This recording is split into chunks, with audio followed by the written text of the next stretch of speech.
Olá, estás a ouvir o Humor à Primeira Vista, o podcast sobre o humor do jornal Expresso. Eu sou o Gustavo Carvalho.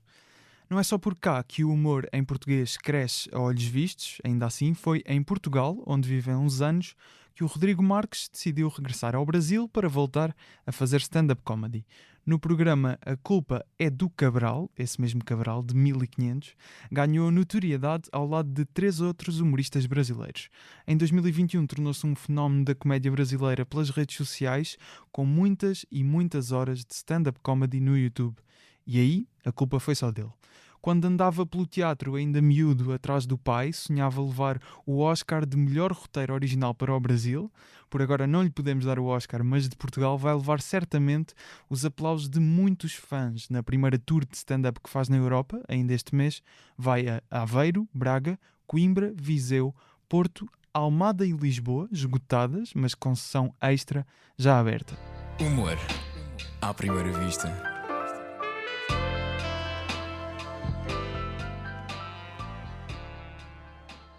Rodrigo, muito bem-vindo aqui ao Humor à Primeira Vista. Obrigado. Oh, meu querido, muito obrigado pelo convite. Eu adorei o texto. Basicamente é isso. E queria começar com esta curiosidade de teres vivido em Lisboa.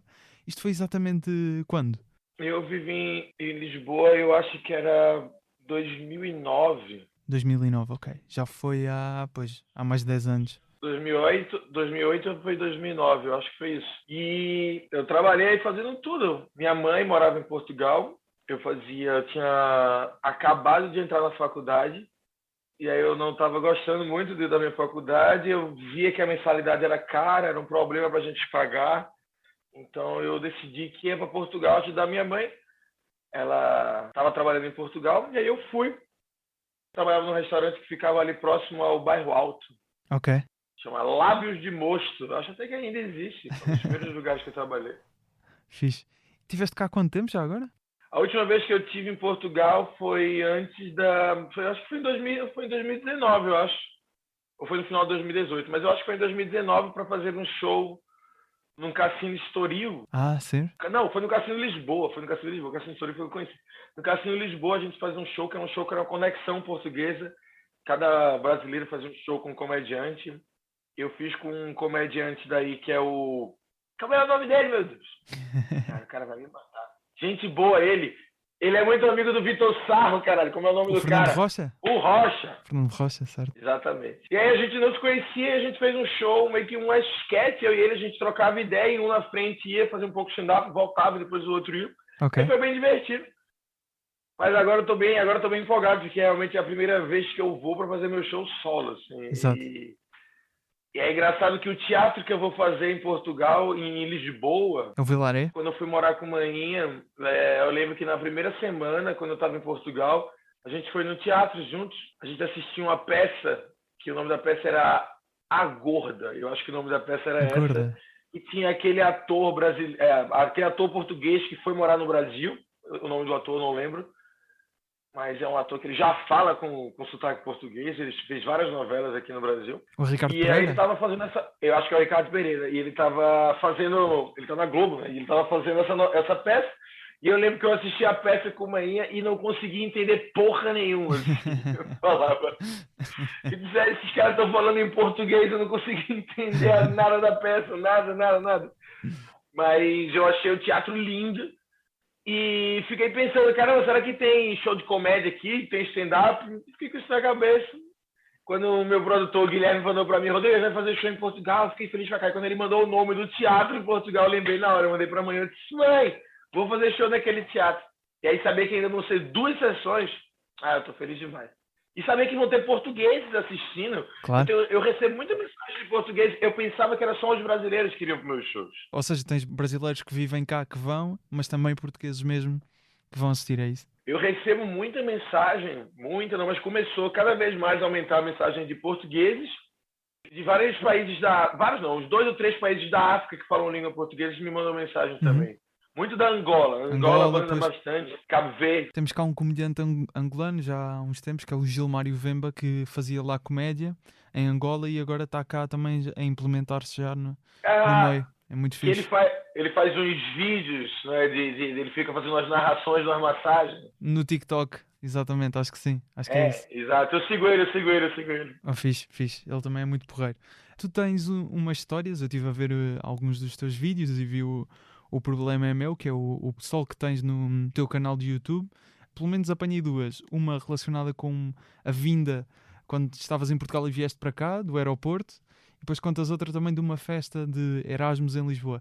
Essas histórias são verdade? Baseadas em coisas que aconteceram mesmo cá em Lisboa? Tem 3 vídeos que eu conto de Lisboa. Também tem um vídeo que eu fui para Salamanca. Pois isso é Espanha.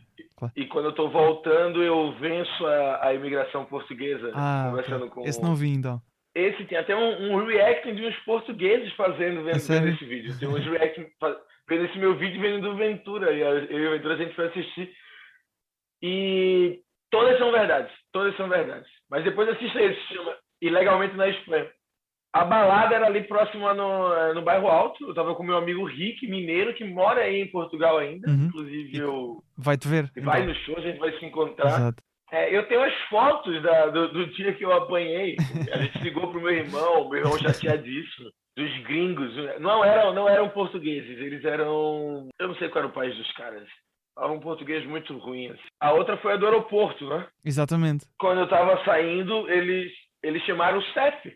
Caraças. Só porque o meu amigo, Thiago, tava com um carro e ele parou para perguntar pro policial português se ali era o estacionamento, que vocês chamam de parque, né? Perguntou se era o parque. E aí, cara, só por ter falado de estacionamento, o policial fez: vocês são brasileiros? A gente fez: sim. Então desce do carro. A gente disse: só porque a gente é brasileiro. E aí começou um apavoro absurdo, assim. Foi horrível. Mas eu consegui. Inclusive, eu sempre digo, né, que eu não sei se eu vou conseguir voltar, né? Vai que a imigração anotou, né? Como eu falei, anota em caps lock que eu não volto para Portugal e devolve meu pau-brasil. Essa reação foi mesmo, aconteceu lá ou é exagerada? Não, eu gritei pra mulher da imigração. A mulher falou: eu quero que você se acalme. Eu disse: eu não vou me acalmar não, moço, eu tô indo embora, eu não quero saber mais não, foda-se, eu quero ir pra casa. Vocês vão me impedir de ir pra casa? Não vão, então acabou. Tava muito puto, cara. Eram tipo... Tinham 8 policiais, assim, os caras tinham me tratado mal pra caralho por nada, por absolutamente nada, só porque os caras estavam, sei lá, num dia ruim. É uma situação muito, muito má. Para percebermos aqui a timeline, tu no Brasil tinhas experimentado fazer stand-up, depois quando vieste para cá nunca fizeste comédia, mas procuraste alguma noite, havia assim mesmo comédia, mesmo que não fosse stand-up, consumias alguma comédia portuguesa? Procurei show de comédia em Portugal e não tinha. Tinham 2 caras que eles tinham um programa na TV e um deles estava começando a fazer. O Raminhos estava começando a fazer, mas ele não fazia muito por onde eu estava e eu também não tinha muita grana para poder ir nos shows e ir atrás. Não, eu assistia a alguns programas de comédia português na SIC que passava, mas nada muito específico, não tinha... O grupo português, como é o nome do grupo mais famoso que tem? Gato Fedorento. Gatos Fedorentos. Eles estavam meio que parados na época, alguma coisa assim, eles não estavam meio que fazendo. Mas... 2009 já não me lembro exatamente, mas sim, eles iam parando e estando no ar. Exatamente. E aí eu não consumia muita comédia portuguesa, e a brasileira também não tinha muito vídeo, não tinha nada. Então o que eu conseguia ver de comédia stand-up era os comediantes americanos legendados. E aí eu tinha um amigo meu português que ele gostava pra caralho, ele sabia muito inglês, né? Todos vocês portugueses sabem inglês, é impressionante. Ele me ajudava a assistir alguns, a gente assistia, eu lembro que uma vez a gente assistiu o especial de George Carlin, ele ficava traduzindo as paradas, a gente via. Eu sempre gostei muito do George Carlin, eu achava impressionante. Foi a primeira coisa que eu vi de stand-up na minha vida, eu acho que foi o George Carlin, e eu não sabia que era stand-up. Daquele documentário alemão, eu não sei a pronúncia, Zeitgeist. Não conheço também. É um documentário que tem esse nome alemão, sendo que ele é americano, na internet, que fala sobre coisas, teorias da conspiração, fala sobre religião, e ele começa com uma animação do George Carlin narrando um texto dele, sendo que ele não aparece, é sempre só uma animação. Inclusive que foi uma inspiração que a gente hoje no Brasil tem muito aqui, você já viu uns stand-up animados, stand-up Ventura animado, tem um bocado, sim. O Afonso tem, Tu também, eu também tenho já uma tens. porrada também. Uhum. E aí em Portugal, então, não. Eu assistia mais comediantes, acho que os americanos e ingleses, Uhum. que era o que tinha, né? Hoje Claro. em dia que tem internet e os brasileiros endoidados, né? Comediante hoje em dia bota vídeo por semana aqui, a galera, E pois, igual a fábrica. vocês têm muita mais regularidade. Aqui agora, nesta altura, começamos a ver mais alguns humoristas portugueses, já começam a pôr algumas cenas de stand-up no YouTube também. Uhum. Ou outros, assim, outros tipos de conteúdo também de humor, mas o Brasil está muito mais avançado nesse aspecto. Até porque vocês conseguem ter muito mais regularidade de atuação que nós cá. Apesar de agora, acho que nunca houve assim tantos espaços de comédia para stand-up, Que principalmente legal, fico no muito Porto e feliz com Lisboa. isso. Mas é por acaso, este ano surgiu um comedy club cá, que está a funcionar agora em Lisboa. Eu soube, eu Exato. soube. Já tinha existido um, Ah, mas. se eu morasse aí nessa época agora e tivesse ido com a vontade que eu tava de fazer comédia, provavelmente eu não teria voltado pro Brasil. Provavelmente eu teria continuado fazendo comédia em Portugal e tivesse voltado talvez depois. Mas Pois, eu voltei porque realmente não acontecia e eu via todo mundo na minha cidade tentando fazer e eu queria voltar, tá ligado? claro. Queria muito fazer. Mas ainda bem então que não havia aqui muitos circuitos na altura, porque conseguiste voltar ao Brasil e estás com muito sucesso, felizmente, e conseguiste de certeza desenvolver mais neste período de tempo, conseguias de certeza desenvolver-te mais no Brasil do que em Portugal, porque nós ainda estamos num período de crescimento e de surgimento. Com certeza, Exato. com certeza. Hoje aqui é segunda-feira, né? Toda segunda no Brasil, como se ainda fosse segunda também, né? Mas toda segunda a gente vai testar piadas aqui. Eu tenho minha noite de testes, que é o beta.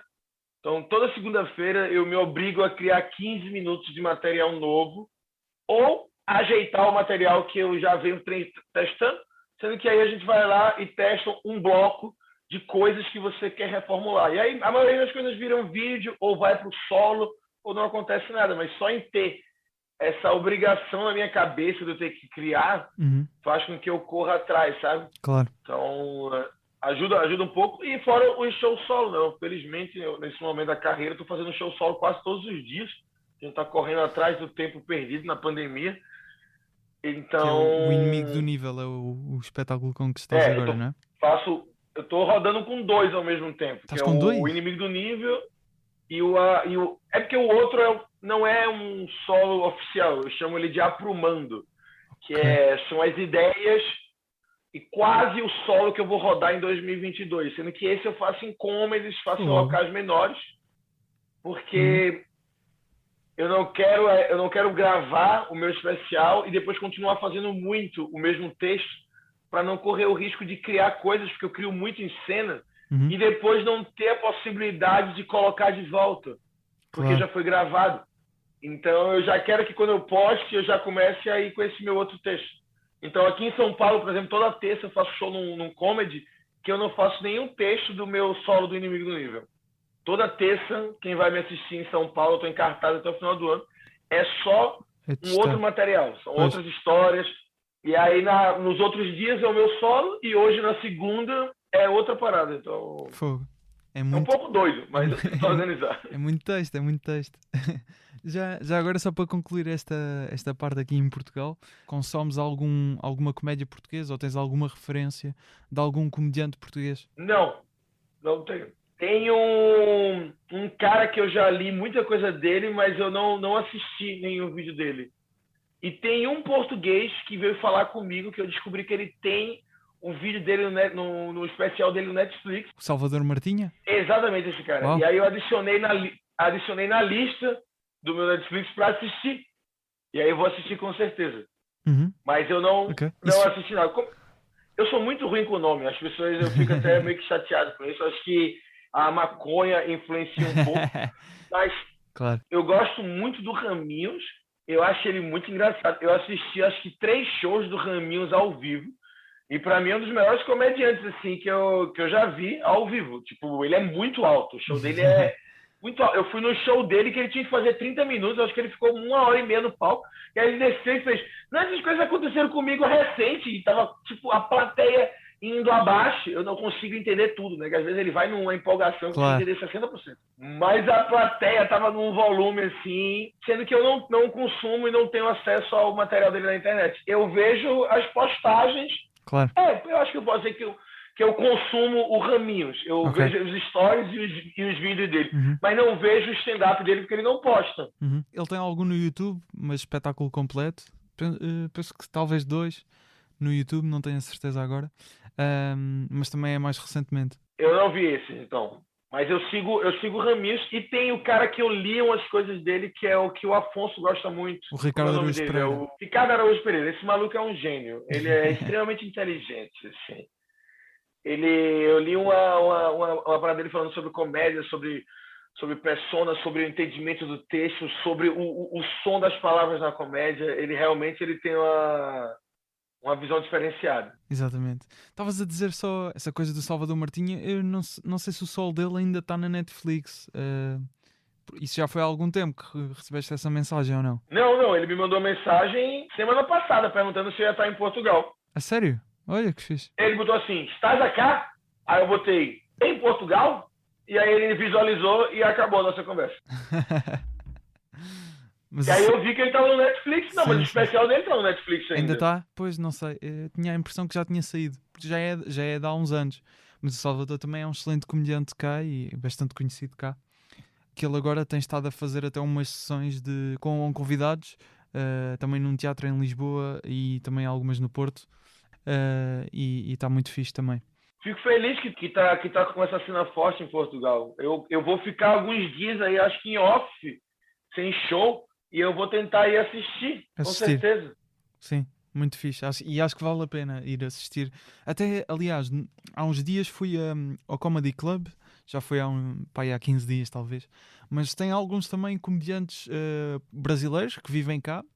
Que estão fazendo cá stand-up. Também muitas vezes sobre serem brasileiros, não é? Acaba por ser mais pessoal, não é? Falar de si. Eu conheço alguns. Conheces? Sim, alguns comediantes. Eu fui fazer show na Irlanda com a Bruna Louise. Ok. E aí teve comediante que estava daí em Portugal que foi com a gente para abrir o show. Eu já fiz um show que tinha ali no Cais de Sodré. Uhum. No Casa Rir. O Renan. Renan Vital. Que é o Renan Vital, que ele organizava a noite. Tem um que é o Carioca. Como é o nome do Carioca? É Pedro? Não sei. Tem um que é Carioca, que é bom pra caramba. Ele que abriu o show. E aí também tem um pessoal na Irlanda que também fez. Enfim, mas eu fiz um show nesse comedy. Inclusive, foste ao Casa Rir, não é? É o Casa Rir, ali no Casa Sodré, acho eu. Eu acho que é o Casa Rir. Acho que é esse aí, Casa Rir. Aí eu fiz um show desse. Não fiz o meu solo, eu fiz uns 30 e pouco, 40 minutos, eu fiz com um bocado de comediante, português e brasileiro. Fiz. Cada um fez uns 7 minutinhos antes, foram entrando, e aí depois uns 6, 7 pessoas eu fui e fiz. Fiz? Ok, não sabia que já tinhas andado aí, por acaso.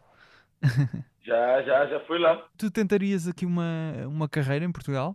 Eu lembro que o Afonso Padilha disse-me que gostava de tentar estar cá um tempo a tentar fixar aqui uma carreira. Eu penso muito sobre isso, se o presidente atual do Brasil quer se reeleger, eu não sei se é o melhor local pra gente estar, cara. Então, mas sim, já pensei em um tempo da minha vida morar talvez um ano ou 2 anos em Portugal só fazendo comédia. Eu penso também muito em ir para a África, em algum país de língua portuguesa, também morar um tempo, passando 1 ano, 2 anos fazendo comédia. Isso é uma parada que eu penso com certeza. Mas é a primeira vez no Brasil que as pessoas estão começando a ir pro meu show de verdade, então eu vou ficar um pouco aqui ainda. Aproveitar um pouco. Claro.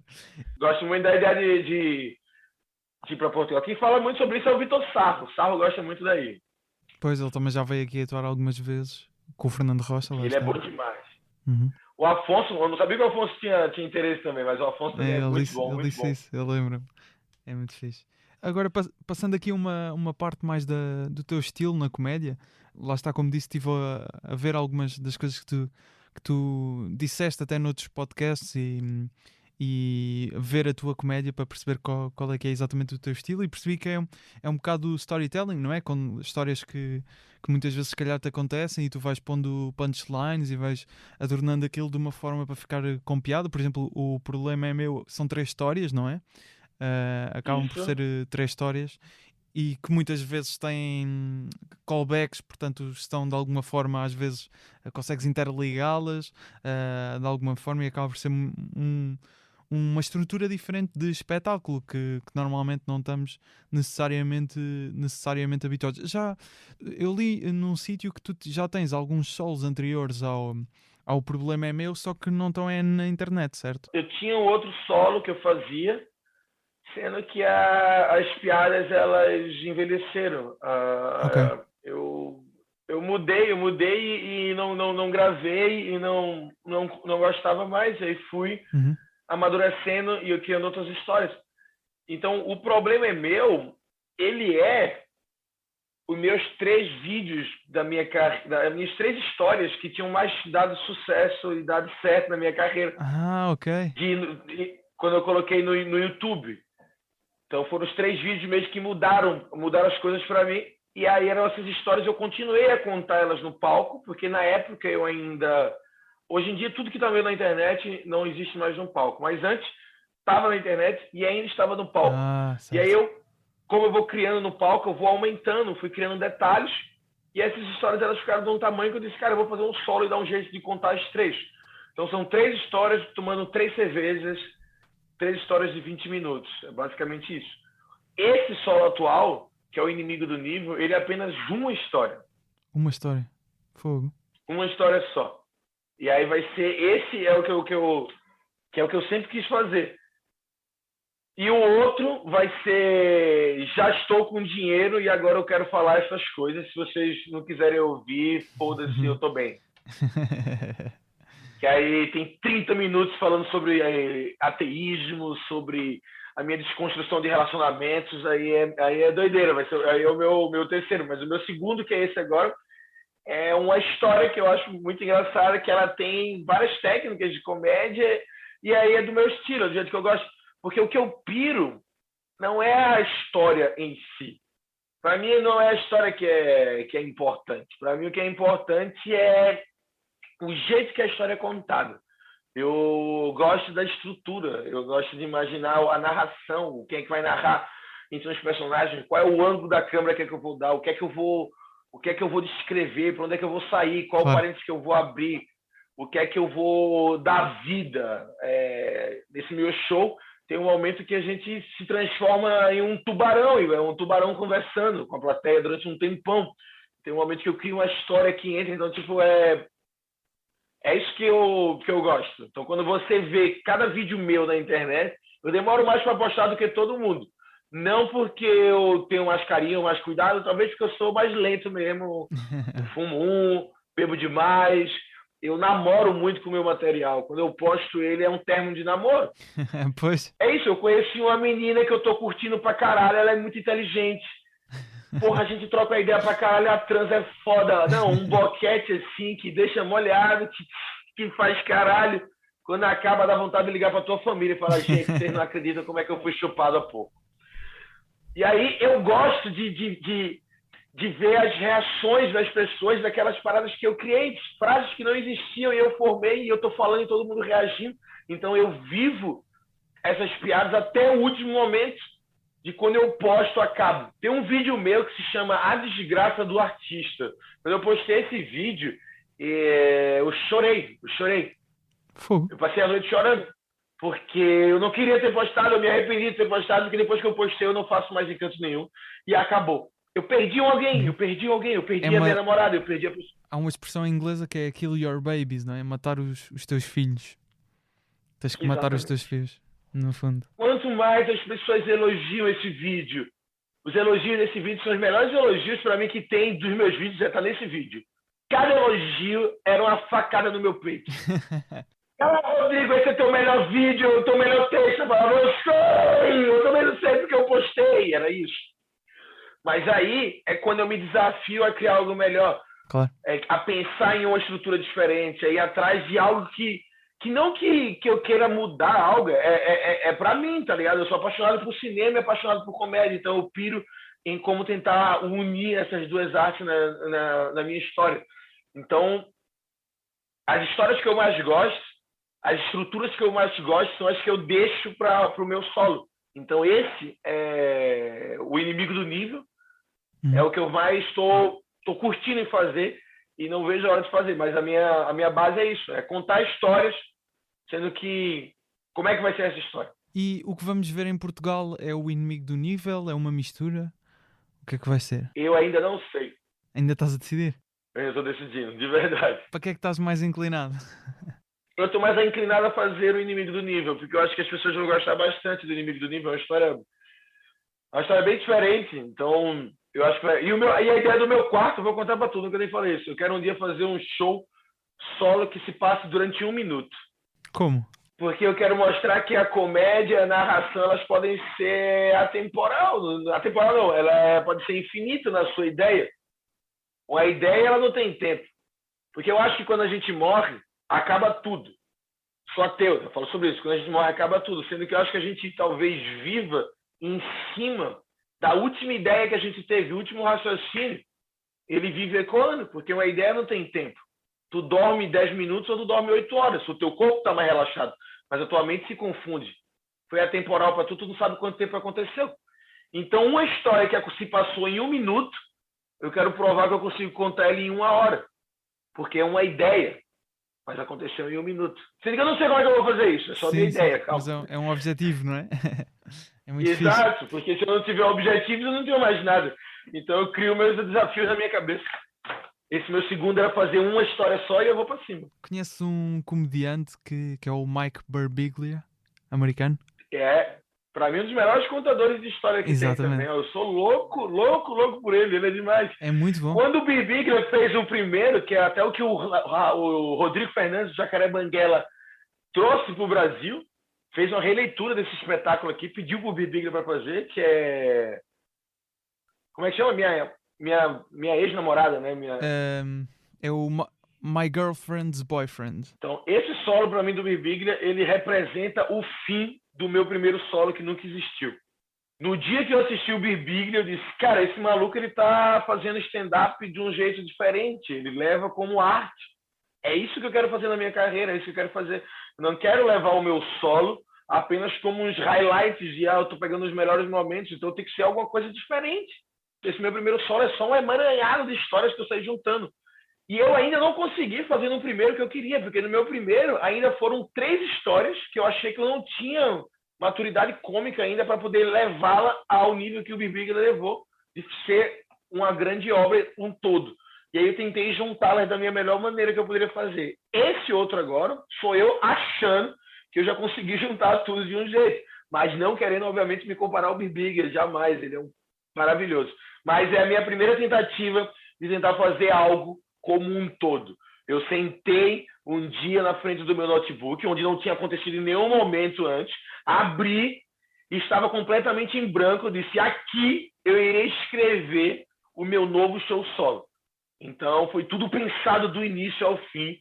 E aí ele veio com uma estrutura pequena de 25 minutos, que eu escrevi todo, 25, 27 minutos, e depois comecei a rodar o Brasil com outros textos preenchendo os espaços, indo aumentando ele em cena, dando o detalhamento que eu queria, até chegar hoje, onde infelizmente ele está próximo de 1h40 e eu não paro de cortar coisas que eu não sei onde é que vai parar. Eu preciso gravar, está virando Poderoso Chefão.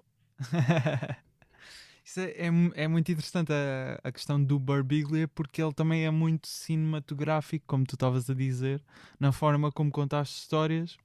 E nota-se essa abordagem. Aliás, ele às vezes até faz trabalhos como produtor executivo ou mesmo diretor de outros solos de outras pessoas, o que é muito fixe. Achas que essa ideia de transformar as coisas cinematográficas, o teu stand-up cinematográfico, vem um bocado de teres crescido no teatro? Eu acho que sim. Eu acho que é porque a minha vida toda foi da infância com meu pai no teatro e eu sempre fui apaixonado por cinema. Então, eu vivia vendo peças de teatro e vivia indo para o cinema. Uma das coisas que é ilegal, o que eu vou falar agora, mas uma das coisas que eu mais gostava de Portugal, foi quando eu fui morar em Portugal, eu não tinha grana para fazer as coisas, mas era a minha internet, que era tipo 10 vezes mais rápido do que a internet do Brasil. Então, quando eu fui morar em Portugal, você não tem ideia, assim, de quantos filmes eu conseguia assistir, que eu baixava tudo, todos os torrents possíveis a hora toda, porque a internet era muito mais rápida. Então, foi uma felicidade da minha vida poder assistir tudo. Eu, quando era novo, o meu sonho, eu queria ser atendente da locadora, O que é que da quer dizer? SMS, a locadora lá do Recife, porque ele podia levar todos os filmes para casa quando fechava a locadora. Não temos esse termo aqui em Portugal, não sei. O que é A locadora, como é que eu posso falar? Antigamente, quando não tinha os streamings, a gente ia em um local para pegar um DVD e levar para casa e passar 3 dias com eles e depois devolver. Clubes de vídeo. Como? Tipo, É um clube de vídeo, não é? Nós íamos Blockbuster. alugar um vídeo, não é? Exatamente. Um DVD. DVD. E no Recife tinha Ok. muitas locadoras de DVD. E Ok. aí o meu sonho era ser um dos funcionários que Certo. alugava o DVD para as pessoas. Porque ele podia levar todos os DVDs que ele quisesse para casa, Pois. porque ele ia voltar no outro dia. E ele assistia. E era o trabalho dele, era saber sobre os filmes para poder Claro. falar com as pessoas sobre os filmes. O Quentin Tarantino trabalhou num clube de vídeo. Descobri anos depois que o Tarantino trabalhou depois, eu não Fez isso. sabia. Yeah. O Tarantino, o Ben Affleck também trabalhou, o Foi? Matt Damon também Uau. trabalhou. É uma boa forma de ir ganhando cultura. O Ben Affleck e o Matt Damon, eles escreveram o Good Will Hunting. roteiro do... O- Como é que você chama em Portugal? Pois, eu estava a pensar na tradução. Aqui no Brasil a gente chama de Gênio Indomável. Aqui é o Bom Rebelde. Gênio Indomável. Bom Rebelde. O Bom Rebelde é o nome aqui. Que é o com Robin Williams. Então, os caras escreveram um filme e ganharam um Oscar, tá ligado? verdade. Então, sempre fui muito fã, porque eu disse, caralho, olha o que esses caras fizeram. Os caras não tinham grana, ninguém queria eles, disseram, vai, vamos juntar e fazer o da gente. Os caras fizeram e, bau, ganharam o Oscar de melhor roteiro. Poucas pessoas sabem que eles têm esse Oscar. Exatamente. E depois a partir daí é que tiveram mesmo as carreiras, enquanto atores principalmente. Exatamente. Depois disso que eles foram para as cabeças. E aí eu falei, cara, essa é a profissão, cara. Você pode ver todos os filmes, a hora toda. Então, eu vivi a minha vida vendo filmes e meu sonho era ser roteirista. Eu sempre fui muito tímido. Na minha cabeça, isso acontece todos os shows. Todos os shows, principalmente quando é teatro. Quando é em comedy club, acontece menos porque é muita informação, muita coisa, mas quando é no teatro, que tá tudo apagado e tá só o pino de luz em mim, eu tô falando e eu não tô nem vendo, mas eu sei que tem um mar de pessoas ali na minha frente, sempre vem na minha cabeça, cara, o que tu tá fazendo aí, Rodrigo? Porra, não é pra tu tá de boa escrevendo, vendo filme, por que tem essa galera calada que tu tá falando, irmão? E se tu esquecer a próxima fala? E se tu esquecer? Tu sabe o que tu vai falar? E enquanto eu tô falando isso, vai falando. E daqui a pouco eu falo, meu irmão, tu tem que lembrar, volta, aí tem que voltar a cabeça. Mas eu sempre tenho essa loucura na minha cabeça. Porque na minha cabeça parece um pouco, às vezes, como se eu estivesse lá com 10 anos e desse um corte na linha do tempo e alguém me joga com 30, eu tô em cima de um palco fazendo um show, falando, caralho, o que aconteceu, porra? E eu já tô ali, é como se fosse isso aqui. Isso é muito alucinado. Pra mim, na minha cabeça, às vezes parece que é como se tivesse dado um corte de cena. Eu da infância e adiantou o tempo e eu já tô velho no palco fazendo stand-up com 30 e poucos anos. E aí, galera, o meu cérebro fala, cara, o que tá acontecendo, irmão? Tu não era uma criança tímida que não queria falar com ninguém porque tu tá num palco falando com 500 pessoas. O que é que aconteceu? Há pouco estavas a dizer que agora no Brasil é que as pessoas te querem ouvir, não é? Querem ir ver estes espetáculos. Ganhaste bastantes seguidores agora neste ano.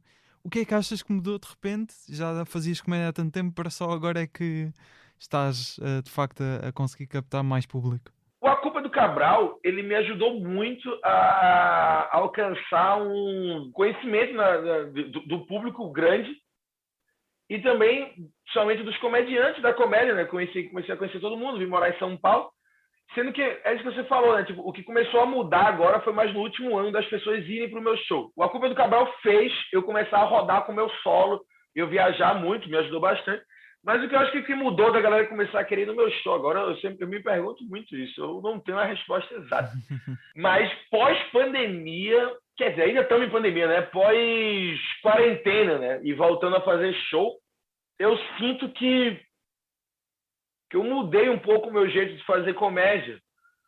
Não sei, eu acho que a minha persona ela mudou um pouco, eu comecei a ficar mais calmo no palco, eu comecei a a trazer as minhas ideias de verdade, assim. Eu tenho um show com o Patrick Maia, que chama Na Fogueira, sabe? Estive a ver. Esse show, ele fez com que eu liberasse o meu fluxo de consciência, conseguisse tirar as minhas travas e falei coisas que eu nunca imaginei que eu ia parar para escrever e falar. Então, esse show, ele meio que abriu um pouco a minha cabeça no sentido de, caramba, eu posso ser mais do meu jeito. Eu acho que antigamente eu fazia mais comédia do jeito que eu achava que seria engraçado. Ok. Eu acho que se você pegar vídeos meus de 2 anos atrás, 3 anos atrás, são vídeos que não sou eu exatamente. Sou eu naquele momento, mas sou eu achando que aquilo seria o melhor jeito de fazer aquilo. E o Na Fogueira, eu senti que eu tinha que, tem que ter calma, tem que pisar no chão aqui, eu não sei qual é a minha piada, eu tenho que falar de boa. E eu comecei a ver que eu poderia falar desse jeito, que as pessoas elas estão comigo, se eu conseguir me comunicar do meu jeito. E também, obviamente, essa troca direta com os comediantes aqui. Vim morar em São Paulo aqui no Brasil é o local onde mais tem a comédia. Então é meio que tipo muitos comediantes de outras cidades vêm para cá, não é só o São Paulo em si, é a comédia em si que está aqui, que aí vem Bruno, que é de Curitiba, o Afonso, que é de Curitiba, o próprio Ventura, que mora aqui nesse prédio comigo. O Ventura é de Tabuão, e aí vem morar aqui em São Paulo. Eu e Ventura, a gente tem que se encontrar direto e a gente vive conversando de comédia. Não tem como evoluir você conversando com o Thiago Ventura, um maluco que eu era fã pra caralho, hoje em dia é meu irmão, e a gente vive comédia e troca ideias sobre comédia. Thiago, eu tô com essa ideia aqui. Thiago, olha esse movimento. O Thiago, pra mim, é um gênio do jeito de se movimentar em cena. Ele ganha o palco todo. E aí eu tenho meus movimentos minimalistas, eu falo, Thiago, o que é que tu acha de eu fazer isso? Ele dá as ideias, tá ligado? De conversar com a Bruna. A Bruna é maravilhosa. Então, eu passei a quarentena, basicamente 120 dias seguidos, conversando com Bruna Louise, Thiago Ventura e Gui Preto. 3 comediantes incríveis e a gente trocando ideia, conversando sobre comédia. Então, tipo, acho que não tem como todo mundo evoluir e crescer junto. A gente vendo comédia, assistindo o especial de todo mundo que dava para assistir. E aí fala, caralho, vamos assistir essa parte aqui, comentar sobre esse detalhe. A gente volta, vê, vamos ver Chapelle de novo. Aí tu viu o Jim Jeffries? Qual parte? Essa parte aqui. Aí vai, assiste, comenta. Como é que será que ele pensou nisso? Qual é a desconstrução para chegar nesse gatilho, tá vendo?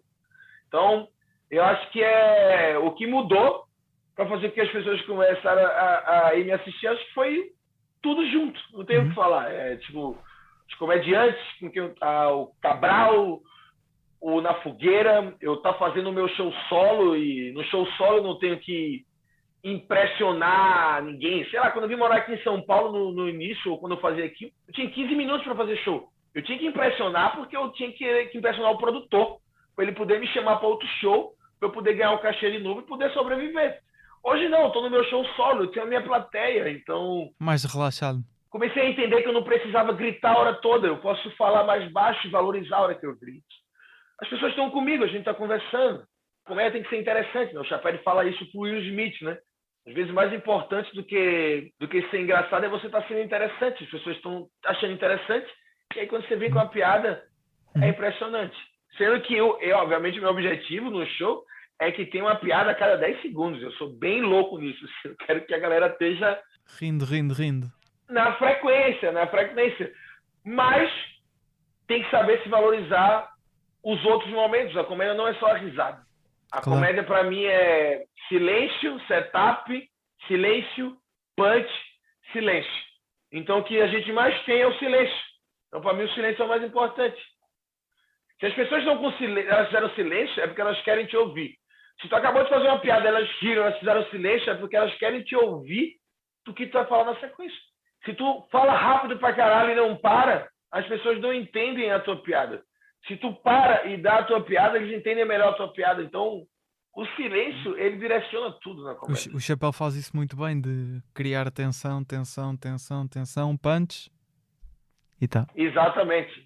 Que é o que ele fala sobre ele ser interessante. Exato. A cada frase você fala, cara, o que esse maluco vai falar na frente? Tem aquele texto dele que ele anuncia. Eu sou tão incrível que eu vou terminar a piada dizendo, e aí eu chutei a buceta da mulher. E aí ele conta a última piada. E aí isso aí Isso aí ele já tá fazendo uma piada de estrutura que já mostra que a galera que, pô, o cara tá dominando tudo, caralho. O cara tá dominando tudo. Se ele tá te avisando, é tipo um lutador e falar, meu irmão, eu vou terminar a luta dando um armlock em você. Cara, tu não vai dar não. Ele fala, preste atenção no que vai acontecer, tá ligado? É Romário falando, meu irmão, eu vou fazer 2 gols. E acabou, e vai acontecer, tá ligado? Você tem que estar muito seguro do que você tá fazendo. É muito fixe também perceber que vocês têm essa atenção ao detalhe de desconstruir o que é que se faz lá fora também. Estavas a dizer, tu, a Bruna, o Gui e o Tiago, que desconstroem normalmente o que é que vocês mais reparam assim em comediantes, por exemplo, pegando aqui no beat que vamos ouvir a seguir, tipo o Jim Jeffries. O que é que achas que o Jim Jeffries faz que te faz querer desconstruir o trabalho dele? O que é que te puxa no trabalho do Jim Jeffries? Eu gosto muito do jeito que o Jim Jeffries ele abre os parênteses. Eu acho até que minha comédia se baseia um pouco em um jeito de abrir e não se preocupar com a linha do tempo da história, e sim com o que ele está contando. E um gatilho que o Jim Jeffries faz, que eu gosto, que esse eu não replico tanto, mas eu tentei entender para onde é que ele vai. Ele gosta de dizer o seu ponto de vista do jeito mais polêmico e escroto e bizarro que pode ser no início. Certo. Meio que com o objetivo de perder as pessoas e falar, velho, olha esse absurdo que eu falei. Aí a galera fala, meu irmão, como é que tu fala isso? Ele fala, então, eu falei isso porque eu tenho isso aqui, ó. E aí ele vai te desconstruindo. Certo. É como se ele tivesse... É um pouco parecido até com o que o Chapelinho. Ele não anuncia o punch. Ele dá a sua premissa, mas meio que provocando você, dizendo, velho, tu não concorda com isso, mas olha o que eu vou te falar. Então, ele anuncia que ele vai vir até com a sua falácia. Claro. Deixa claro. Ele fala, ó, não tem como isso aqui ser aceito na sociedade. Mas eu sou o Jim Jeffries, eu vou vir com uma falácia, uma estrutura e um punch tão refinado que tu vai terminar. Caralho, Jim, será, velho? Então, eu acho é quase autossabotagem, não é? Quase lixaste a ti próprio, não é? Exato. O Marc Maron faz muito isso também. Marc Maron. De falar uns absurdos e você falar, não é possível. Você tá doido, irmão. Vou passar agora o beat que tu escolheste dele, que é sobre armamento, não é? Armas. Queres explicar um bocado porque é que escolheste este beat? Eu escolhi esse vídeo, foi um dos primeiros vídeos que eu assisti do Jim Jeffries, e aí eu me apaixonei por ele.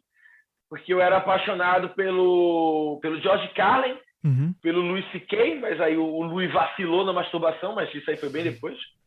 Eu sempre fui louco pelo George Carlin, pelo Louis. Eu gostava muito do solo do Richard Pryor e não conhecia o Jim Jeffries, isso bem no início. E aí eu vi esse solo dele e minha cabeça assim explodiu. Eu lembro que eu liguei pro Neil Agra para conversar sobre, assim. O Neil Agra também é muito fã do Jim Jeffries. Quem gosta muito de Jim Jeffries também é o Di Lopes, que coloca a poltrona parecida com o Jim Jeffries nos especiais dele, em homenagem ao Jim Jeffries. Okay. Primeiro de tudo, foi ver o maluco bebendo no palco. Isso aí já me deu... Porque eu gosto de beber. Meu pai era do teatro, eu vivi no teatro. Então, a desconstrução de cena de bebê sempre foi um absurdo para todos. Quando eu vi o cara bebendo, eu disse, meu irmão, o cara tá bebendo, ele não tá nem aí. Quando eu vi ele meio bêbado e a língua dele meio pesada, eu disse, caralho, o maluco tá com a língua meio grossa no especial dele. É isso. Já respeito esse cara. Só pelo fato dele estar bebendo no palco e foda-se. Porque me deu... Pô, quando ele disse que ele tava bebendo, quando eu vi que ele tava bebendo, eu fui na minha geladeira e peguei uma cerveja. E aí ele começou esse texto do controle de armas. Eu sou muito contra armas, assim. Eu tenho medo de armas, eu não gosto de armas. Aí, obviamente, já encanta o meu coração o tema. Mas, tirando o bairrismo, foda-se. Porque se ele tivesse feito um texto falando que era a favor de armas, e com a mesma coisa, eu também iria achar engraçado. Porque tem... O Danny Cook tem um texto que é maravilhoso contra ateus, que ele fala sobre a Bíblia. Ele fala um texto que ele diz sobre... Ele tá no avião, e aí o cara espirra do lado dele, e aí ele fala... God bless you. Good bless you. E aí o cara fala, eu sou ateu. claramente essa história é fake. Nenhum ateu perderia o tempo respondendo essa merda. Quero dizer, beleza, valeu, pô. Os ateus não fazem isso. Aí ele fala, eu sou ateu. Aí ele fala, mas eu tô desejando uma coisa. Ele fala, não, mas não precisa. Aí eles começam essa discussão, não lembro exatamente para onde vai, mas o que acontece é que ele diz que ele só deseja pro ateu, já que não, ele fala, então quando você morrer não acontece nada, o cara nada, ele fala, o que é que acontece? Ele fala, nada, eu sou enterrado e o meu corpo fica lá e ele vai se decompondo e os bichos vão comendo e é isso. E aí o Danny Cook fala, então eu quero que quando seu corpo seja enterrado, ele vire adubo para crescer e virar uma árvore, crescer numa planta, virar uma árvore, e essa árvore for cortada por um cara, e aí depois esse cara levar essa madeira para fazer um papel, e nesse papel imprimir a Bíblia. E aí ele tira tudo, e o corpo do ateu ajuda a imprimir a voz do Senhor. E aí é maravilhoso. E aí não tem... Porque para mim a comédia é isso, a comédia é arte, é um cara tentando levar entretenimento. Então não importa para mim qual é o ponto que ele quer provar, não importa para mim qual é a falácia que ele vai utilizar, o que importa para mim é o gatilho que ele vai utilizar para me surpreender e me fazer sorrir, qual é a estrutura que ele vai usar e quão interessante ele vai ser.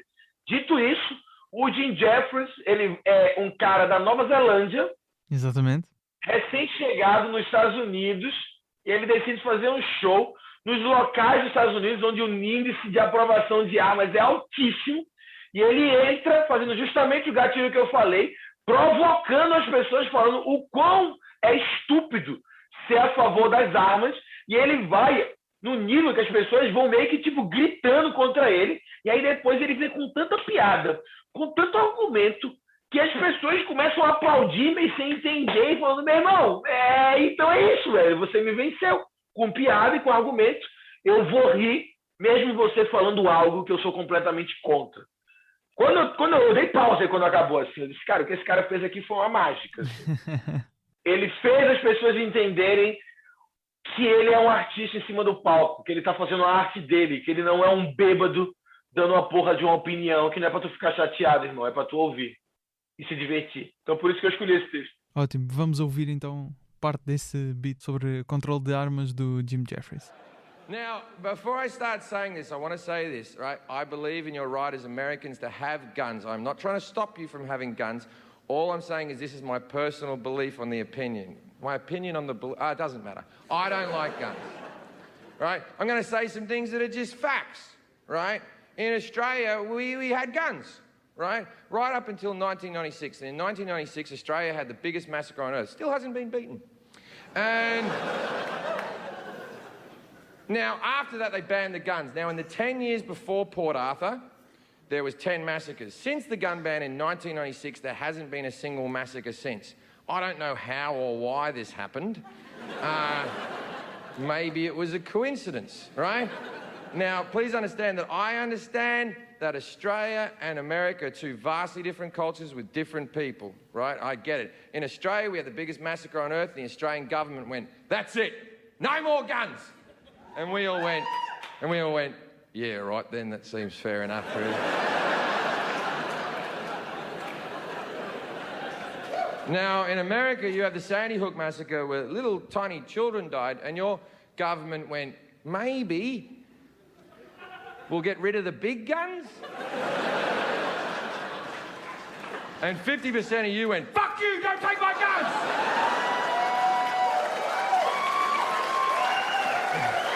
So here's where it gets confused. Eu estava a ouvir um podcast que gravaste já há uns anos com o Daniel Sartório, que é um comediante aí do Meu Brasil. querido amigo Daniel Sartório. Daniel, que ele, também já falei com ele, que ele às vezes costuma ouvir aqui o Humor à Primeira Vista. Já agora um abraço para o Daniel. E eu anotei uma coisa que achei muito interessante que tu disseste lá, não sei se tu vais lembrar, mas tu dizias algo como: nós estamos a trabalhar na comédia para mostrar que somos bostas. Estamos a evoluir para mostrar que todo mundo é ruim. Ou seja, é a ideia de... Tu estás a fazer agora o inimigo do nível, mas daqui a uns anos tu vais olhar para o inimigo do nível e achar, pois, aquilo não era, se calhar não era assim tão bom. Notas com, por exemplo, O Problema é Meu, que é de 2018, 3 anos, portanto, já notas que já não gosto daquilo, já teria feito aquilo diferente. Para você ter ideia, eu tenho um comediante recifense, chama Rafael Tibério, que trabalha comigo há anos. Ele me ajuda também escrevendo no A Culpa é do Cabral. No meu stand-up, eu não consigo que ninguém roteirize para mim. Nada contra quem faz esse processo, acho bem válido. Mas eu não consigo. Mas A Culpa é do Cabral, pelo volume e por coisas tão específicas, às vezes, de que é o que você falaria para Caetano Veloso se o avião está caindo. Então, eu não tenho tanto apreço ao material que eu vou criar sobre isso. Então, se o Tibério tiver uma ideia que me ajuda, por que não, tá ligado? Claro. Porque eu não tava com vontade de falar sobre isso. E o meu stand-up é sobre o que eu tenho vontade de falar. Tá diferente. Então, o Tibério, ele trabalha para mim, porque ele também faz edição, além de roteiro. Ele seleciona trechos meus de vídeos antigos para poder colocar no meu Instagram. Eu tenho um canal de cortes também no YouTube, que eu coloco vídeos, que é para, basicamente, trazer público novo e ganhar dinheiro em cima de materiais que eu já fiz. Então, ele pega um vídeo meu, como eu abro muitos parênteses, e ele pega um parênteses meu que saiu de 1 minuto e 30, corta e coloca lá no YouTube, e tem um início, meio e fim, e acabou. E postou. E aí eu coloco também na internet. Quando o Tibério, eu pedi recente isso, para ele começar a pegar uns cortes do meu especial, porque a gente não tinha tanto. E aí ele me mandou um, e aí foi exatamente isso, cara. Eu me ver falando no meu especial, me dá uma aflição que você não tem ideia, Gustavo, assim, mas é uma parada que eu fico tipo, meu irmão, o que está acontecendo? Por que você está falando nessa velocidade? Por que a sua mão está passando a hora toda em cima do seu peito? Por que tu está segurando o microfone desse jeito? Por que tu está gritando? Respira, respira. Por que tu gaguejou? Então, tipo, com certeza. Não só as piadas, não só os assuntos, como também o jeito de fazer, tudo. Mas eu acho que é isso. Se você está confortável fazendo o seu texto de 5 anos atrás, cara, você não evoluiu nada, você não mudou nada na sua vida. Não é possível que em 5 anos não aconteceu nada tão impressionante que tu tem pessoas na tua frente para te ouvir caladas e tu não tem nada para falar com elas em 5 anos. Pô, o que aconteceu nos últimos 5 anos? Nada, mas preste atenção em 6 anos atrás o que aconteceu. Não é possível. Tem uma coisa de errado. O meu solo, Inimigo do Nível, eu estou fazendo ele desde 2019, que é uma história que aconteceu em 2019. Eu já estou extremamente agoniado de estar contando, porque as histórias elas já estão muito, muito saturadas na minha cabeça de ser a história. Porém, o que é que eu crio? As piadas a mais, as gags, os pontos de vista, a estrutura. E aí, cada gag que eu crio a mais, cada jeito que eu faço diferente, ou cada coisa que eu penso, é o que me empolga para poder continuar fazendo. Mas daqui a 1 ano, 2 anos no máximo, eu já não teria mais condições de fazer, porque eu falava, não, essa piada nem cabe mais na minha boca, sabe? Claro. Então, por isso que eu acho que a gente tem que viver nesse limite de entender o quanto você está gostando de fazer aquilo e postar, entregar para o público a sua obra antes de você cansar dela. Igual um relacionamento. Você está com uma pessoa, você tem que entregar essa pessoa para o público. Certo. Antes de você cansar dela, cara. Por que tu vai ficar transando com alguém? Cara, por quê? Tu tá comendo a tua mulher ou tu tá sentando no teu boy com má vontade, sabendo que tem uma galera querendo fazer isso com tanta vontade, sabe? Então, para que eu vou estar repetindo uma piada que eu não quero mais, sabendo que eu posso entregar ela para o público maior e ter um deleite gigante, sabe? Então, eu acho que você tem que entender até onde vai o seu tesão por aquela história. Isto liga um bocado. E tem uma frase que quem me falou isso foi Bruno Romano, que ele é um comediante, meu amigo, e ele falou que é do cara do LinkedIn, eu acho que é essa frase. Eu tenho certeza de quem é a frase, mas é uma frase que eu levo para tentar parar de ser esse cara que deixa tudo para amanhã. Se você não se arrepender do seu primeiro projeto, é porque você demorou muito para fazer ele. Se daqui a 5 anos eu não olhar para o meu primeiro solo e falar, caralho, velho, não devia ter feito desse jeito, é porque eu demorei demais. Inclusive, o meu especial, ele demorou muito. Eu demorei 8 anos para gravar ele, 7 anos. Mas fez com que o meu primeiro especial fosse uma obra que mesmo eu tendo um pouco de, caralho, por que tu tá falando assim? Porque não, eu ainda tenho muito orgulho dele. Claro. Eu espero que demore bastante tempo para eu perder o orgulho desse especial de falar, não, gente, Vê o quarto é que é foda, tá ligado? Mas por enquanto, se alguém ainda me pergunta, cara, o que é que eu posso assistir? Eu falo, vai lá no meu canal assistir meu especial. Eu acho que se você assistir meu especial, você tem uma experiência ótima de comédia e você sai de lá querendo assistir o meu show, sabe? E tá batendo quase 5 milhões, bicho. Eu nem acredito, cara. 4,8 milhões. É meu maior vídeo. Quase 5 milhões. Fora as histórias que foram cortadas, né? Porque eu postei na quarentena as 3 histórias separadas. Então, cada história tem mais de 1 milhão, fora do Facebook, fora o que espalhou no WhatsApp, fora a história da cerveja do início, que viralizou em todos os TikToks possíveis da história. Então, deve ter mais de 10 milhões de pessoas no mundo que já assistiram a minha primeira obra, sabe? Então... É a população de Portugal, 10 milhões. Há um ponto que liga aqui com esta questão de ir renovando o material, não é? De ir deixando de gostar até certo ponto de piadas antigas e começar a fazer novas. Quando um comediante chega a um ponto de já tem público, não é?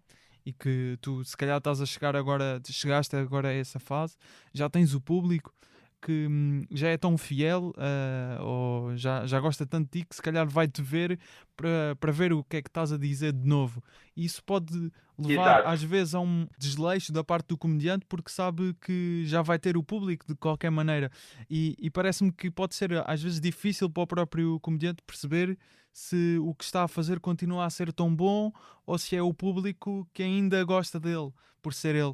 Como é que achas que podes conseguir sempre voltar ao rumo certo, tendo um público fidelizado? O que eu penso muito sobre os comediantes iniciantes que começam a querer apostar vídeo logo, eu acho que é um erro, porque você precisa enjoar do teu texto. Tu tá fazendo comédia, tu cansou.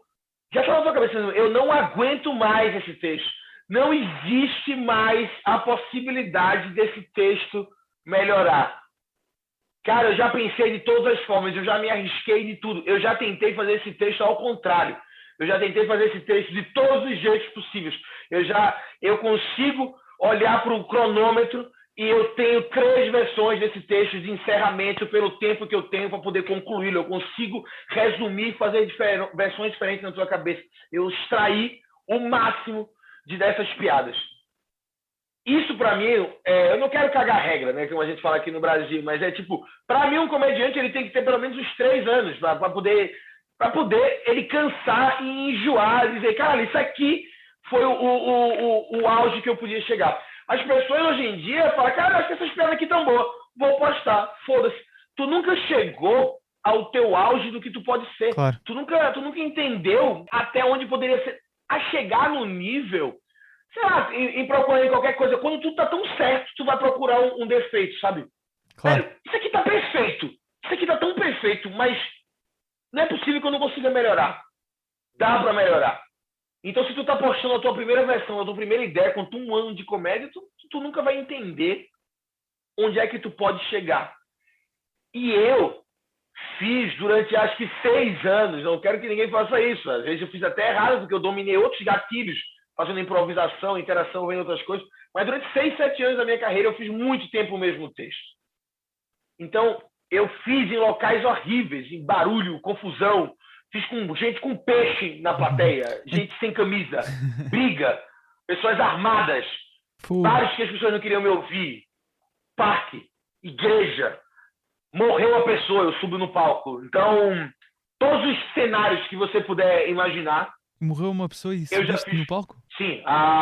Não exatamente. A pessoa tinha morrido há 2 dias e aí na empresa decidiram fazer uma homenagem a ela antes de eu subir no palco. Começou a passar no telão fotos dela com todo mundo da empresa. Todo mundo começou a chorar pra caralho. Começou a tocar U2, um clima de bosta. E aí, quando acabou, eu disse, gente, agora pra melhorar o humor, vamos chamar aqui o comediante no palco. Fogo. E como é que correu esse show? Como é que saíste daí? Eu disse, gente, eu vou atrás e vou me anunciar de novo. Tinha uma mesa, foi lá em Maceió isso. Era um evento dos maçons, alguma coisa assim. E aí eu fiquei atrás de uma mesa e voltei, gritei, fiz. Foi horrível. Aí eu fiz. Não foi bom, não tem como ser bom. Pois. Não tá. Já fiz show com crianças na frente. Então, mas a questão que eu quero falar é que eu já entendi mais ou menos como é que é eu sei uma plateia ruim e de várias pessoas não tendo a menor ideia de quem eu sou. Mas como é que eu sei que meu texto continua funcionando? Exato. Isso aí realmente não tem como ter uma ciência exata, porque é que nem uma série. Se tu pegar uma série na 6ª temporada de comédia e tu tá assistindo desde o primeiro episódio, e aí às vezes tu coloca um amigo teu do teu lado para ver, ele não vai achar tão engraçada quanto você. Porque ele não tem nenhuma informação sobre aqueles personagens. Tu já tem um bocado de coisa, tu vai rir mais do que ele. Então eu tento que minha comédia, meu objetivo é que ela, mesmo que a pessoa me conheça, ela seja um episódio piloto. Eu não quero que tenha informações que você precise de algo para poder saber. Não, eu nunca vi esse doido na minha vida. Cara, eu quero ver qual é desse cara. E aí vai rir. E eu tento viver nisso. Faço shows de convidado em alguns lugares. Às vezes vou em alguns shows aqui em São Paulo que ninguém está esperando. E aí subo no palco com um texto completamente diferente para ver como é que tá. Vou nas noites de teste. A minha noite de teste aqui é eu, Bruno Luiz, Júnior Chicó, Kevin Silva, então, e o Nil Agra. Então não é o meu solo, não tem só o meu público. Ou seja, fazer stand-up às vezes não sem ser para o teu público, para ver como é que corre isso. Exatamente, eu tento não fazer só para a galera que está no meu solo, tá? Quero fazer para um público da Bruna, que às vezes tem umas meninas que são muito feministas pra caralho, e a menina vai lá no show. E aí eu tô lá fazendo show com a Bruna. E aí tem o Quedinho, que fala de exército pra caralho e leva militar pra caralho toda segunda pra ver. E é militar uma galera completamente diferente da minha. O Nil, que também tem uma comédia mais família pra caralho, então ele atrai também muito público de família. O Chicó, que também já atrai um público mais do LGBTQY mais WZ14, já atrai também uma outra galera. E tem eu. E aí, então, quando eu entro lá, é uma galera completamente diferente. Então, tipo, lá é um bom parâmetro. Mas também é uma galera que é bastante fã. Felizmente, hoje em dia, é mais difícil eu subir num palco no Brasil e não ter, pelo menos na plateia, 2 pessoas que não sabem, assim. Quer dizer, espero eu, né? Tô trabalhando para isso. Então, todos os beats que vais pondo assim no teu YouTube ou Instagram ou os canais de cortes, são beats que tu, se calhar, se fores a ver hoje, já não gostas assim tanto? Exatamente. Ontem estavas a partilhar uns que acho que vi no teu Instagram. Já não gostas daquilo? Não é que eu não gosto. Não é que eu não gosto. Então. É que alguns não cabia mais fazer, mas os mais recentes, assim, de 1 ano, eu gosto de todos. Ok. De 2 anos. Gosto de todos.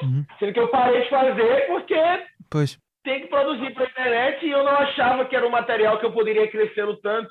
Então, às vezes eu senti vai para a internet. E tinha um início, meio e fim, e que já dava para ir para a internet. E aí eu paro de fazer. Mas não, a desgraça do artista, como eu falei, por exemplo, eu adoro essa história. Adorava contar. O que eu vou postar amanhã, eu estou na dúvida ainda de qual texto eu vou postar amanhã. Eu ainda gosto de fazer. Mas eu vou postar e vou parar. E aí hoje eu vou me desdobrar para criar algo novo. Tá aqui, vou começar a escrever já.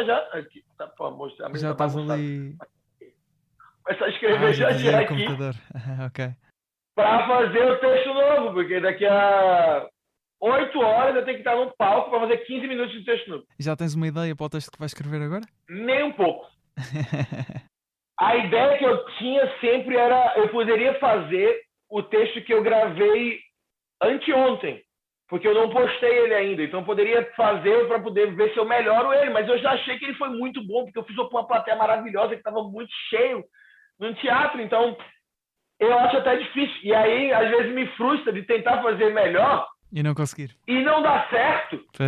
E aí, a última vez que eu fiz o texto na minha vida foi uma bosta, tá ligado? Eu fico triste, achando que eu sou uma farsa, porque esse texto nunca mais vai ser feito. E aí eu postei uma versão que foi incrível, e aí depois eu fiquei, será que esse texto era bom mesmo? Porque eu postei ele. Não, mas antigamente, chegou uma época na minha vida, quando eu estava aqui em São Paulo, que eu vim morar, eu liguei um pouco um foda-se e comecei a postar vídeo toda semana, porque eu queria público, eu queria ter mais gente, eu queria que as pessoas me conhecessem. Hoje em dia eu tenho um apreço muito maior e demoro bem mais, então não existe a possibilidade para mim de fazer o texto uma vez só e postar, jamais. Mesmo se a primeira vez que eu fizer ele for a mais incrível de todas, eu vou fazer ele pelo menos mais umas 6, 10 vezes, até eu ter certeza Que já que não aquela dá primeira para... vez foi realmente a melhor e que eu não quero crescer mais nada. Ia-te perguntar se tens alguém no Brasil, já disseste alguns comediantes com quem costumas atuar, mas tens assim alguém no Brasil que gostavas de recomendar, que o público português pode ir ver assim nas redes sociais, vídeos de stand-up ou outras coisas deles? Cara, tem muita gente que eu gosto no Brasil, velho. Muita gente. Mas a maioria que eu falei, acho que você já sabe. A Bruna Louise, o Thiago Ventura, o Gui Preto, o Afonso Padilha, o Nil Agra, o Júnior Chicó, Kevin Silva, Flávio Andrade, Diogo Defante, Ed Gama, Esteban Nabote, Denison Carvalho, Caio Martins, Pri Castelo Branco. Pô, tem muita gente. Muita gente. Muita gente. Fixe. Délio McNamara, Emerson Ceará, tem muito comediante, tem muita gente boa, meu Deus do céu. Muita gente boa fazendo stand-up aqui no Brasil, assim, eu fico feliz demais. Murilo Couto, todo mundo do Em Pé da Rede, né? O Murilo Osmar, o Rominho, o Camejo, o Vitor Armar, Rafael Tibério, que eu falei. Acho que se nota bem um espírito de grupo aí na comédia brasileira, que é... Eu pessoalmente gosto muito de ver isso, que vocês ajudam-se uns aos outros, não é? São bastante unidos. Alguns de vocês, estavas a dizer, até moram no mesmo prédio, não é? Alguns moram juntos. Isso é fixe. Agora nesse prédio aqui tá morando eu, o Ventura e o Gunning. Rafael Gunning, inclusive, maravilhoso. Ele veio recente, tá morando no mesmo prédio nós três. Mas eu ainda não vi o Gunning aqui no prédio, por acaso. Mas ele tá morando aqui. Para terminar, aquilo que eu tinha dito na introdução, tu tinhas projetado, enquanto criança, ganhar o Oscar de melhor roteiro original. Pelo que eu ouvi te dizer da última vez, tinhas deixado isso para os 30, para começares a trabalhar nisso aos 30 anos, já estás nos 30, certo? Já. 33. Como é que está esse guião, então? Cadê o Oscar? Eu tô... O Oscar de melhor roteiro. Eu comecei a escrever o meu filme. A parte boa é que quando eu postei o meu vídeo falando sobre esse meu sonho no cinema, vieram diretores e atores brasileiros conversar comigo para realizar esse sonho. E umas pessoas que eu nem sabia que consumiam o meu trabalho, a minha arte. Eu fiquei muito feliz, assim, de verdade. Porque a gente não sabe, eu não sei quem é que assiste o meu vídeo. A gente posta lá, claro, e o vídeo vai. Então qual é o ponto da situação agora? Como é que está esse guião? O ponto é que eu decidi sobre o que eu quero fazer no filme e eu comecei a escrever. Okay. Eu estou escrevendo o meu filme e o meu livro ao mesmo tempo. O problema é esse. Como é que eu vou conseguir fazer tanta coisa ao mesmo tempo? Mas eu quero, é um sonho meu. E ainda o stand-up de leve. Mas eu tô feliz, acho que vai acontecer. Vai acontecer. Pode ter pessoas que querem. Porque antigamente ninguém nem sabia, ninguém nem queria. Só saber que tem pessoas que querem ler meu roteiro e estão pensando na ideia de fazer acontecer. Já é um sonho. Muito fixe. Agora, o Oscar é mais longe, né? Isso aí é mais na ideia do filme que eu tô falando. Isso tem que se ir tentando, Tem que sonhar alto, né? Tem que sonhar alto. Eu nunca imaginei que um vídeo meu, durante a pandemia, Gustavo, eu fiquei muito triste, irmão. Obviamente, todo mundo ficou triste. Uhum. Mas nós somos os protagonistas da nossa vida, né? Então, em um momento, tem que bater. Quando você deita na porra da sua cama, você esquece dos problemas, às vezes, do mundo todo, e às vezes você pensa só um pouco em você.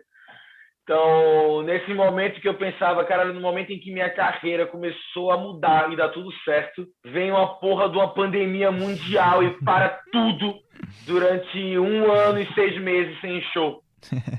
E foi nessa pandemia que as pessoas começaram a assistir os meus vídeos mais. As pessoas estavam em casa e vídeos meus que estavam parados começaram a explodir. Teve o meu especial, em 1 mês, ele tinha 2 ou 3 milhões de visualizações. Em 1 mês, no auge, no caos dos problemas do mundo, o meu especial, em 1 mês, ele girou 1 milhão de visualizações. Claro. Então, tipo, as pessoas estavam em casa, tristes, querendo ver algo, e aí o meu vídeo apareceu lá, e as pessoas começaram a me descobrir. E aí, assim que eu voltei a fazer show. Acho que foi o meu primeiro, foi meu segundo vídeo. Ele entrou em alta no YouTube brasileiro. Nunca tinha acontecido antes. Ele ficou em quarto durante quase um dia todo, assim, dos vídeos mais assistidos do YouTube brasileiro. E meu canal, ele não tem nem 1 milhão de inscritos. Então, tipo, ele tava lá com os canais de galera que tem 15, 20, 10, 12. Porque meu canal, apesar de pequeno, ele vai bem em visualização. Mais do que até de inscritos. Então, muito fixe. Foi dentro do caos apareceu uma luz no fim do túnel que trouxe essa alegria e que está fazendo com que eu vá aí pela primeira vez fazer a minha turnê em Portugal. Toda vez que alguém faz um stories meu lá em Porto, com o meu cartaz gigante na frente daquele teatro, assim, é só uma felicidade que vocês não têm ideia, gente. Só da eu fui bandeira, para esse país para exatamente. trabalhar, me fudi pra caralho e tá voltando agora para fazer meu show, sabendo que tem brasileiros e portugueses querendo ver, é uma felicidade muito grande. Então, muito, muito obrigado por esse carinho. Tamo juntos. E vai ser uma espécie de consagração, visto que até tinhas gritado à pessoa do aeroporto que não vias voltar e agora voltas e esgotas aí. Já tens esgotado de Lisboa a Almada, já há sessões abertas. Volto esgotando tudo. Iremos esgotar todos os ingressos da turnê. E penso Já que em temos Braga 2 também. sessões em... Penso que em Braga também há uma sessão esgotada, acho eu, ou não? Penso que sim. Eu não sei. Eu sei que já esgotamos 2 em Porto. 2 em Porto, não. 2 em Lisboa. Tem uma quase esgotada no Porto. Vai esgotar tudo. Vai dar tudo certo. Vai Muito ser fixe. um sucesso. E eu quero lhe encontrar, hein, Gustavo? Apareça bem. em algum show, meu amigo. Vamos em Lisboa? Vamos trocar uma ideia, cara. Sair Tá bem. pra tomar uns shots. Fica combinado. Tá marcado. Tá. Rodrigo, muito obrigado mais uma vez. Gostei muito Eu que agradeço. deste bocadinho. Boa sorte e pronto, cá nos vemos. A partir de dia 19 de novembro estás cá em Portugal. Se ainda escutares mais algumas datas destas, se calhar ainda adicionamos mais umas, não é? Espero que ainda tenha ingresso. Sim, Mas sim. vai lotar. Exato. O foco é esse.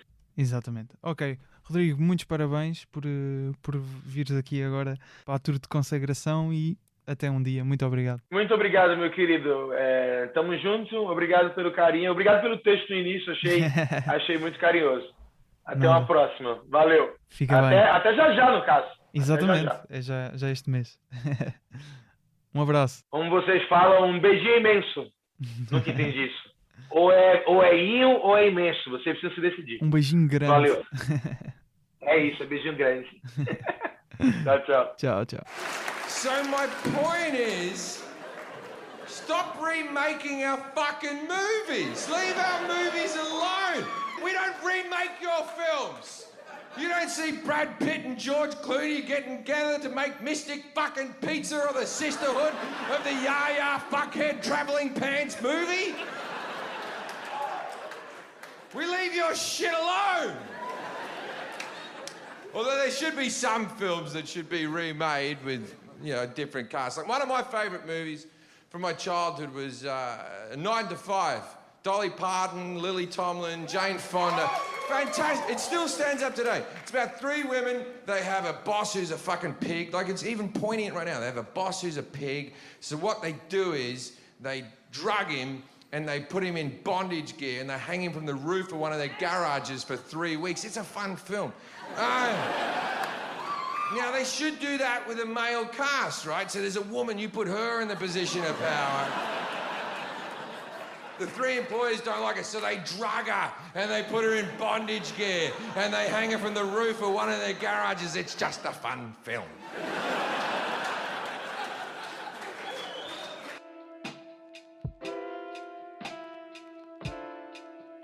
Podes acompanhar o trabalho do Rodrigo Marques no Instagram em Rodrigo Marques. O podcast está em humoraprimeiravista.podcast e eu em Gustavo Rito Carvalho. A produção, edição, pós-produção de áudio e apresentação são feitas por mim, Gustavo Carvalho. Jingles e genéricos são do Ruben de Freitas e do Luís Batista. Quem dá a voz é o Tiago Filipe e o Rui Mirama. As fotografias e o vídeo foram gentilmente cedidas pelo Rodrigo Marques. A ilustração deste episódio é do Nuno Amaral. O logótipo foi também feito pelo Nuno Amaral e pela Vanessa Garcia. Obrigado por ouvires. Estou aqui quinzenalmente às quintas. Até um dia.